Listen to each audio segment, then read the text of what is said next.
Welcome to the Leader of the Pack Bible Torah Study, where we dive deep into the godly concepts that have been given to us to stand up, lead, and protect. Let's go!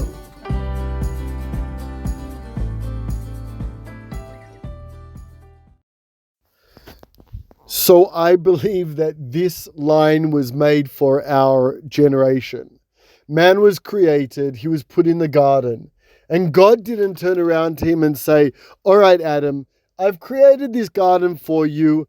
You can decide what you do with it. You decide whether you care for it. You decide if you feel like getting up and working on it or not, or staying in bed, or jumping between jobs, or guarding your family. Yeah, you can do what you want. It's up to you. Free choice. That's what the world is about. No, it's not.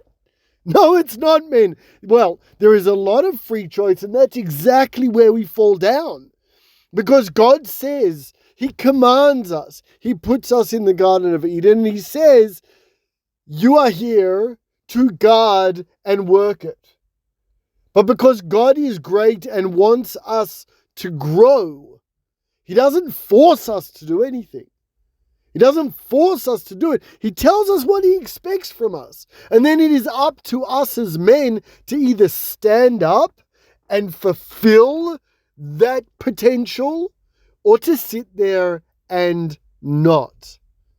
I think that this generation of men, unlike the generation before us that perhaps worked too hard, forgetting to also guard their families and their homes, right? And the focus was on the working more than the guarding, or many of them were also at war.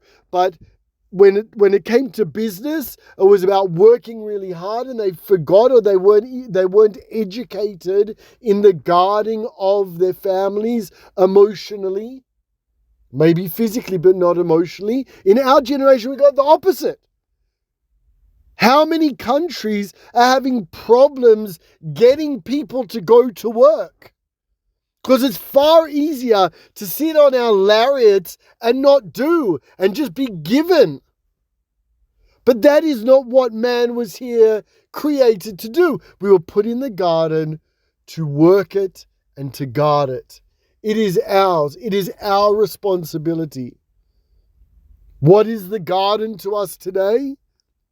The garden is our home. We are there to work in our home, for our home. We are there to guard our home physically. How many of you men listening now are training physically to be able to protect your wife, your children, and yourself if needed? Emotionally. How many of us are learning how to emotionally support and communicate with our family so that they feel safe in our presence when there's an issue, when there's a problem, when they need guidance or a shoulder to cry on? And spiritually, how many of us take it seriously that we are there to spiritually protect our family? Watch what comes into our home. Watch what our families see and hear. Pray for and with our families, and spiritually protect and guide them as well.